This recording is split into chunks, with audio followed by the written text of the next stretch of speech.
சில நேரங்களில் நீங்கள் நோட்டீஸ் பண்ணியிருப்பீங்க, எப்படி அந்த மனுஷன் மட்டும் எந்த ஒரு சுச்சுவேஷனாக இருந்தாலும் ரொம்ப அழகாக ஹேண்டில் பண்ணுறாரு. அவ்வளோ ஒரு ப்ரெஷரான சுச்சுவேஷன், அவ்வளோ ஒரு கஷ்டமான சுச்சுவேஷனாக இருந்தாலும் ரொம்ப அழகாக ஹேண்டில் பண்ணுறாரு அப்படின்னு நினச்சிருப்பீங்க. கிரிக்கெட் பிளேயர் எம்எஸ் தோனி எடுத்துக்கிடுவோம். ரொம்ப அழகாக ஹேண்டில் பண்ணியிருப்பார். எவ்வளவோ ப்ரெஷரான சுச்சுவேஷனாக இருக்கணும், ஆனால் நீட்டாக மனுஷன் வருவார், அவர் வேலையை செஞ்சுட்டு கரெக்டாக போய்கிட்டு இருப்பார். இதுக்கெல்லாம் காரணம் எதுவும் மேஜிக்கா இல்லை வேறு ஏதாவது லக்கா அப்படின்னு நீங்கள் நினைக்கலாம். அது வந்து மேஜிக்கும் கிடையாது, லக்கும் கிடையாது. அதுதான் அவரோட ஆட்டிடியூட். அந்த ஆட்டிடியூட் தான் அந்த ப்ரெஷரான சுச்சுவேஷன்லேயே வந்து அவர் அந்த நிலைமையில வந்து ஆக்ட் பண்ண வச்சிருக்கு. ஒரு 4 விஷயங்களை நீங்கள் தெரிஞ்சுக்கிட்டீங்க அப்படின்னா உங்களாலையும் உங்களோட லைஃப்பில் வரக்கூடிய எந்த ஒரு ப்ரெஷரான சுச்சுவேஷனையும் உங்களாலையும் வந்து ஈஸியாக ஹேண்டில் பண்ண முடியும். அதை பற்றி தான் நீங்கள் இப்போ இந்த எபிசோடில் தெரிஞ்சுக்கிட போகிறீங்க. நீங்கள் கேட்டுக்கொண்டிருப்பது power of yourself with A Bala. Every Friday evening 7 o'clock நம்ம பாட்காஸ்டோட புது எபிசோடுகள் ரிலீஸ் ஆகிட்டு இருக்குது. அதை நீங்கள் மிஸ் பண்ணாமல் இருக்கிறதுக்கு நம்ம பாட்காஸ்ட்டை ஃபாலோ பண்ணி எப்போதும் இணைப்பில் இருங்க. ஒரு அழகான ஒரு சிறிய கிராமம். அந்த கிராமத்தில் பிரியா அப்படிங்கக்கூடிய ஒரு பெண் வாழ்ந்து வந்துக்கிட்டு இருக்கிறாங்க. தன்னுடைய தாய் தந்தையரை இழந்த அந்த பெண் தன்னுடைய பாட்டியோட அரவணைப்பில் வளர்ந்துக்கிட்டு இருக்கிறாங்க. தன்னுடைய பாட்டியோட கைவண்ணத்தில் உருவாக்கிக்கிட்டு இருக்கக்கூடிய சிறிய சிறிய பலகாரங்களை எல்லாத்தையும் வச்சு ஒரு சிறிய பேக்கரி ஒன்றை வச்சு அந்த கிராமத்தில் வாழ்ந்து வந்துக்கிட்டு இருக்கிறாங்க. இந்த கிராமத்தில் இருக்கக்கூடிய ஒரே ஒரு பேக்கரி அப்படிங்கிறனால அந்த பேக்கரி ரொம்ப நல்லாவே ஓடிக்கிட்டு இருக்குது. ஆனால் திடீர்னு எதிர்பாராத விதமா அந்த கிராமத்தில் இன்னொருத்தர் ஒரு பேக்கரி கொண்டாந்து வைக்கிறாரு. அதனால இந்த பக்கம் வந்த ரெகுலர் கஸ்டமர் அந்த கூட்டங்கள் எல்லாமே வந்து அந்த பேக்கரிக்கு போக ஆரம்பிச்சிருது. அதனால இவங்க செய்து வச்ச பலகாரங்கள் எதுவுமே விற்பனை ஆகலை. அதனால அந்த பெண் அந்த பிரியா வந்து யோசிக்கிறாங்க, பேசாமல் நம்மளோட பேக்கரி ஷாப்பு மூடிடலாமா அப்படின்ட்டு. இருந்தாலும் திரும்ப யோசிக்கிறாங்க, மூடுறதுக்கு பதிலாக வேறு ஏதாவது புதுசாக ஏதாவது ட்ரை பண்ணுவோமா அப்படின்னு சொல்லிட்டு ஒரு புது வகையான பலகாரங்கள் எல்லாத்தையுமே ட்ரை பண்ணுறாங்க. அதனால் நிறையா சாம்பிள் கொடுக்கணும் அப்படிங்கிறதுக்காக ஃப்ரீயாக கொடுக்குறாங்க. இதை வாங்கினா இது ஃப்ரீ, அந்த மாதிரி நிறையா ஃப்ரீயாக கொடுக்க ஆரம்பிச்சிருக்காங்க. அதனால் அந்த புது புது பலகாரங்களோட டேஸ்ட் எல்லாம் பிடிச்சதுனால திரும்பவும் கஸ்டமர் வர ஆரம்பிச்சிருந்தாங்க. அந்த கிராமத்தில் மட்டும் இல்லாமல் வெளியூர் கிராமத்துலேருந்தும் வர ஆரம்பிச்சிருந்தாங்க. இதனால் அந்த தொழில் அப்படிங்கிறது அவங்களுக்கு மறுபடியும் வந்து நல்ல ஒரு பிக்கப் ஆகி நல்ல நிலைமையில போய்கிட்டு இருக்குது. எந்த ஒரு சுச்சுவேஷனாக இருந்தாலும் சரி, அந்த சுச்சுவேஷன் வந்து எப்படி ஹேண்டில் பண்ணுறோம் அப்படிங்கிறத பொறுத்து தான் அதுக்கப்புறம் நம்மளோட வாழ்க்கை அப்படிங்கிறது இருக்குது. ஒரு ஆட்டிடியூட் அப்படிங்கிறது ஒரு சுச்சுவேஷனை எந்த கோணத்தில் பார்க்குறீங்க அப்படிங்கிறத பொறுத்து இருக்குது. ஒரு வாட்டர் பாட்டில் எடுத்துக்கிடுவோம். அந்த வாட்டர் பாட்டிலை ஒருத்தர் பார்க்கும்போது வந்து பாதி நிறைந்த வாட்டர் பாட்டில் அப்படின்னு சொல்லுவார், மற்றொருவர் பாதி காலியான வாட்டர் பாட்டில் அப்படிம்பாரு.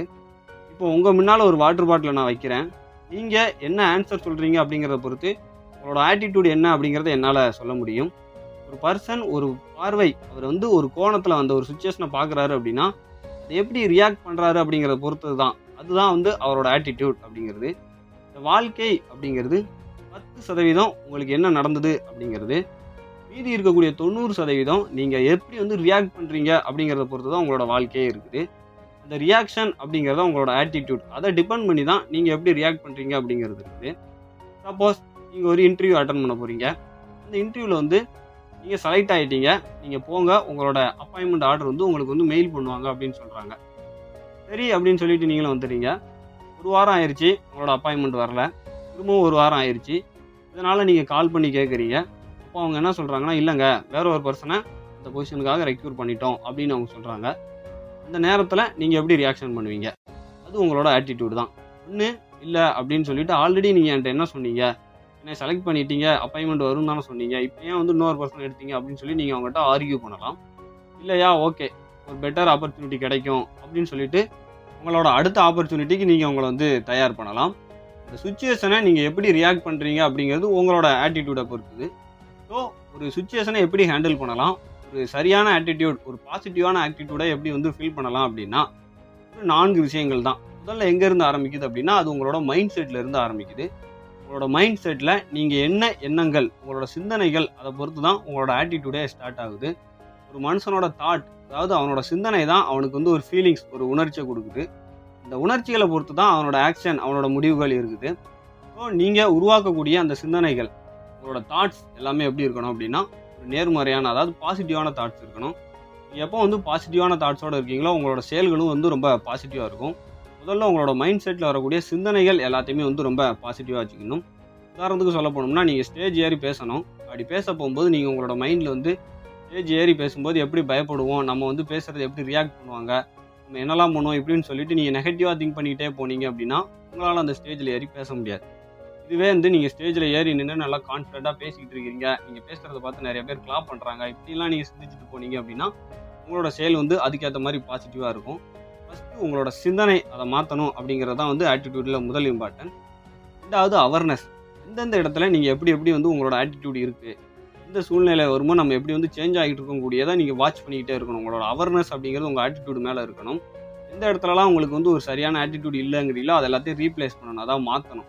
ஒரு நேரத்தில் யோசிச்சுட்டு இதை நம்ம வேறு மாதிரி எப்படி செய்யலாம் அப்படிங்கிற சிந்தனை செய்து வேறு ரெகுலராக செக்அப் பண்ணிக்கிட்டு அந்த ஐடென்டிஃபிகேஷனுக்கு ஏற்ற மாதிரி உங்களோட அவேர்னஸை பொறுத்து நீங்கள் உங்களோட ஆட்டிடியூடை சேஞ்ச் பண்ணலாம். மூணாவது ரெஸ்பான்சிபிலிட்டி.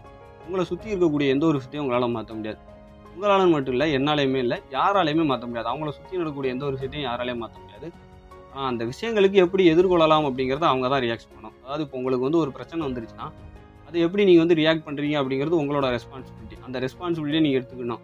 அந்த ரெஸ்பான்சிபிலிட்டி நீங்கள் சரியாக எடுத்துட்டீங்க அப்படின்னா உங்களோட ரியாக்ஷன், உங்களோட ஆட்டிடியூட் அப்படிங்கிறது வந்து ரொம்ப ஈஸியாக மாறிடும். உங்களோட ரெஸ்பான்ஸுமே மாறிடும். ஃபைனலாக வந்து தான் வந்து கிராட்டிடியூட் வருது. கிராட்டிடியூட் அப்படிங்கிறது எவ்வளோ ஒரு கஷ்டமான சுச்சுவேஷனாக இருந்தாலும் சரி, அதில் இருக்கக்கூடிய ஒரு பாசிட்டிவான ஒரு விஷயத்தை பார்க்குறது தான் வந்து கிராட்டிடியூட்.